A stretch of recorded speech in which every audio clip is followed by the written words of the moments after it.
Well, my name is Sister Marlene Weisenbeck, and I've been a professed Franciscan sister of Perpetual Adoration for over 60 years.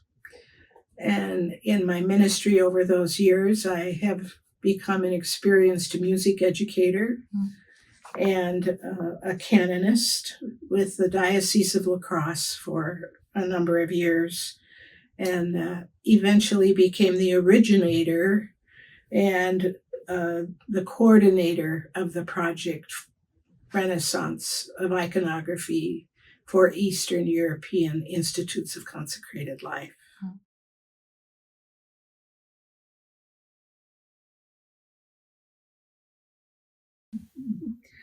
Well, I've always loved art in its many forms, whether it's music or the visual arts or dance.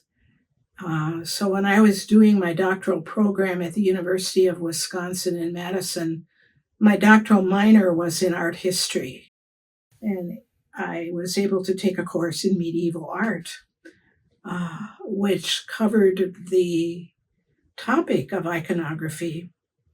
And I wrote a paper on that subject and eventually got into a little altercation with the professor because I think he and I came at it from different perspectives. I was very interested in the spiritual perspective of it. He not so much. So that just increased my conviction to want to defend my own position about the spirituality of iconography.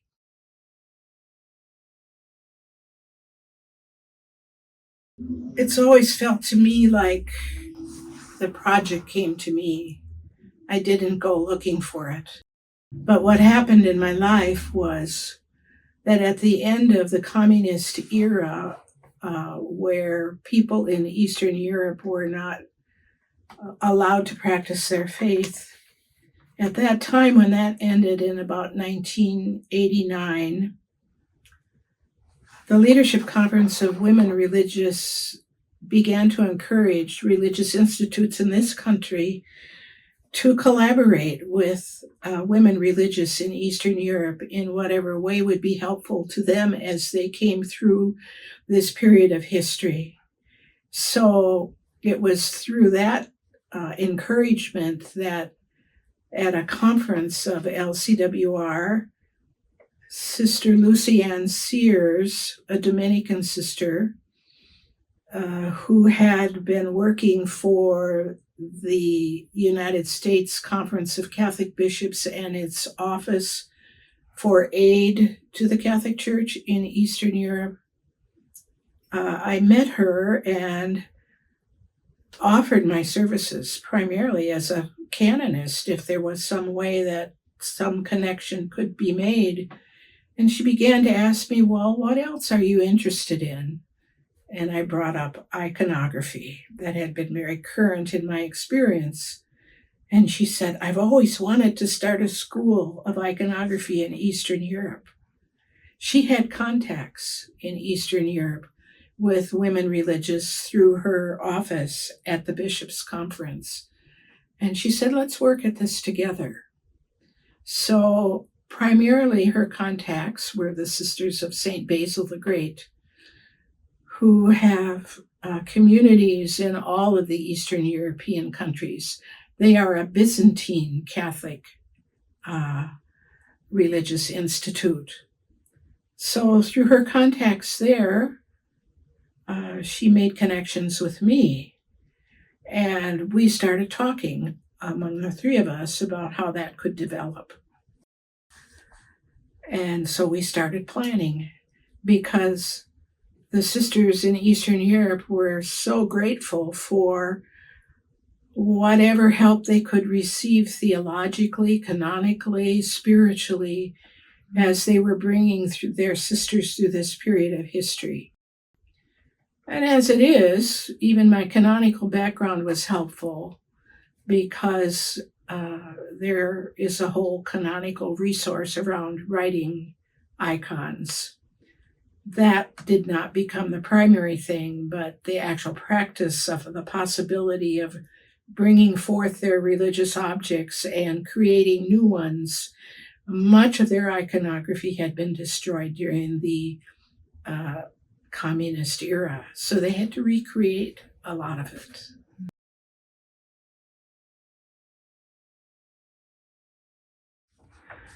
Well, when someone is excited about doing something together, nothing is an obstacle, really. It becomes a work of joy and a work of creativity that you begin to get involved in, and you just work through whatever obstacles you have to face. I would say, the biggest challenge was, how are we going to make this work financially? So part of my role as coordinator was to find the financial resources to help support the beginning of an icon school in Eastern Europe. And I just started talking to everybody I knew. I talked to the Bishops' Conference. I talked to the Catholic Near East Conference for ministry in Eastern Europe. I talked to my own community. I was working at the Diocese of La Crosse at that time, so I talked to my bishop at that time, who was Bishop Raymond Burke. I talked to Viterbo University because I wanted to involve anybody from Viterbo that might be interested. And I wrote grants to all of these places, and we were able to put together the funds for a group traveling from the United States to Eastern Europe to realize the dream that we had.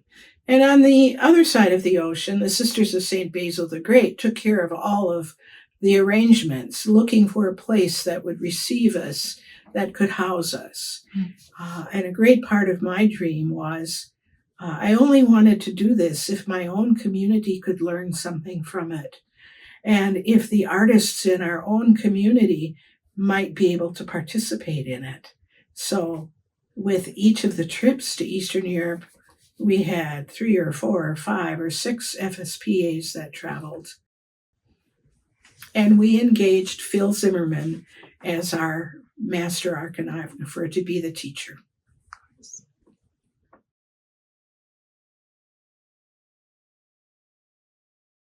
When I think of it, looking back, I can only think that it was just successful all the way along. Occasionally there would be something that would be a hurdle to cross, but there were enough of us so enthusiastic about the process that someone in the group knew what the answer was or how to find the answer. One of the big challenges, I think, was to get the materials over there. We had to help Phil Zimmerman do that, and there are materials with the paints and some of the solutions needed to varnish the icons, etc., that were difficult to get on an airplane. So he figured that out. There were buses that had to be scheduled, and Sister Barbara Jean Mihalchek, Sister of St. Basil, figured that out. She figured out all the housing arrangements. So each of us, it was a very collaborative project, and we worked together wonderfully.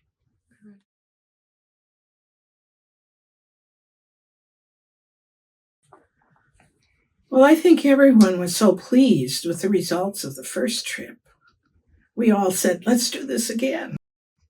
And we want to grow more deeply into the technique that is required for painting an icon. Writing an icon is the correct terminology. That just to keep offering opportunities for us all to become more proficient as iconographers, very beginner iconographers, to be sure. And the sisters in Eastern Europe also wanted to give more of their sisters the opportunity to do this because they were so pleased that what their sisters were learning in the process. So 2 years after the first one, we organized the second one in Slovakia. And then I think it was 4 years after that that we also did the one in Romania. You need a little time between each one just um, I think, savor what happened in each experience, but also to prepare for the next. So there were different participants in each of the groups, not only in Eastern Europe, but also from the United States here. Phil Zimmerman, our master iconographer, was the one stable person. And I was, I guess, because I was the one that coordinated the trips, each of the 3 trips. Why was the third one the last one? It's a difficult question to give a proper answer to, I think. But I think it was because the sisters there had become proficient enough to lead that activity in their own liturgical life by themselves. They had become empowered enough to be able to, and they were very talented women, very talented artists, to do that on their own. And also it was growing in the countries themselves after the communist era. There were many more iconographers coming forward and offering their own classes and their own opportunities and creating their new ways of viewing iconography in the 20th century. I brought home a couple of icons from Hungary and Slovakia, which are anything but traditional. And that interested me a lot because an art form grows in its own understanding. So it was happening on its own. We could bring it home and continue to enrich ourselves.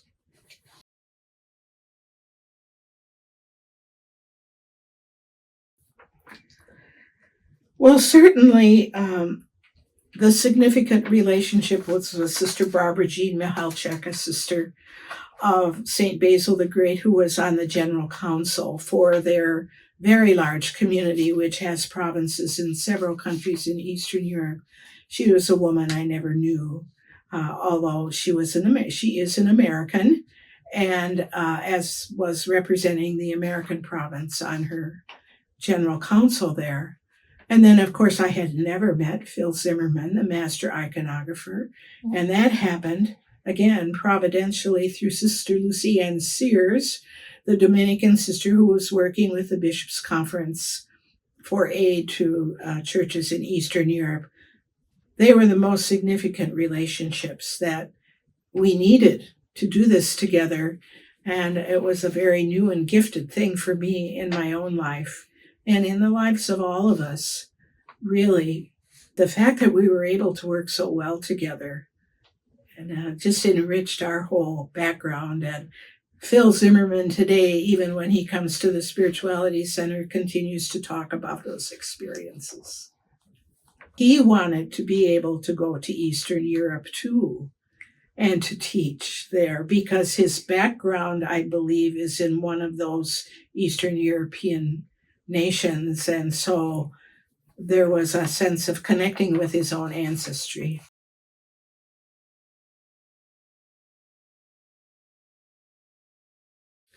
Well, you need to talk to my sister Joan, about that, because at the time she was working as in parish ministry in Naperville, Illinois, and she organized the first workshop at her own parish.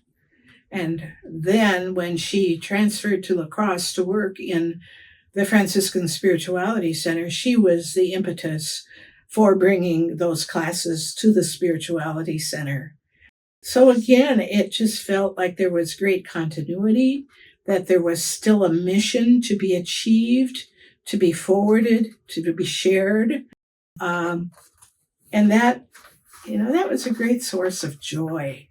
I think that it wasn't just an isolated experience that you have for a short period of time in your life, but that there is continuity to a mission that you're continually called to.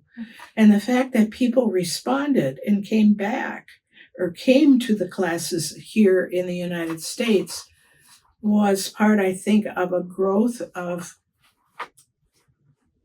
interfaith, ecumenical action of the Holy Spirit. We have to say that these things are part of the work of the Holy Spirit in our lives. We are the instruments that facilitate them, but we never do it without some inner impetus, and we don't always know what to name that. I can only name it as the impetus of the work of the Spirit.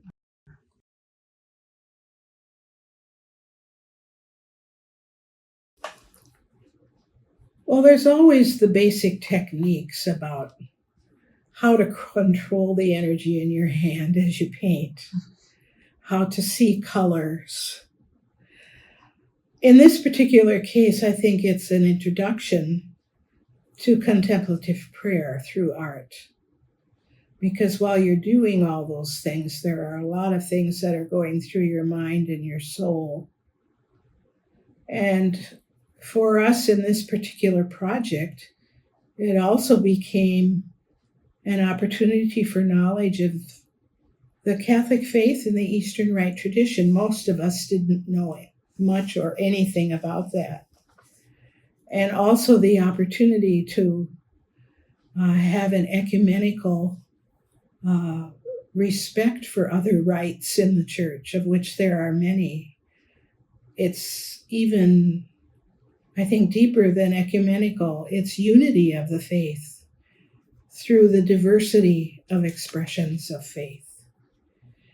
And you build your confidence as you integrate these things, your own personal abilities with your own faith, and what it means in terms of how you understand the gospel as it is shown to us through artistic images.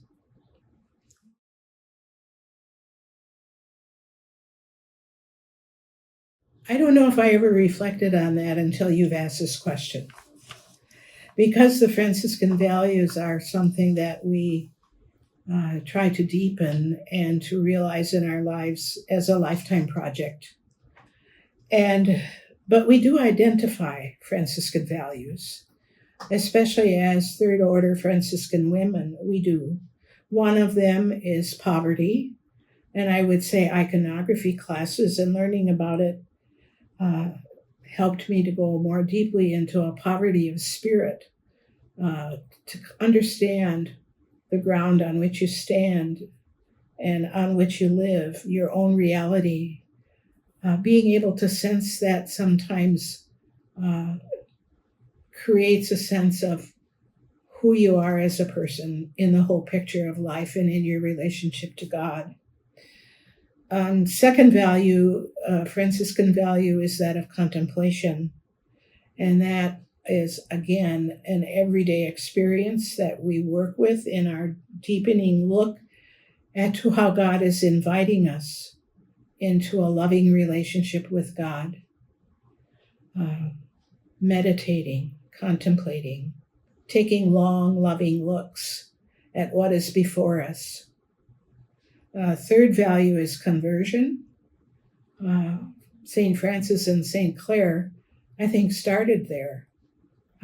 They wanted to change their lives into something different. And for us today, it would be, how do we presence our life to others wherever we are in the world?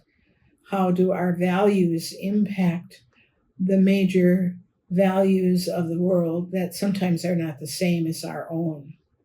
And most of all, how do we bring ourselves into that unity with God for which we exist, essentially? And finally, minority is the fourth value in the Franciscan tradition, and that requires a little humility. Humility, in fact, who we are and how we bring ourselves to the story that we are actually writing on the icon board, within the contemplative spirit of knowing that story in the gospel, or that story among the people who make up the communion of saints of which we are all a part.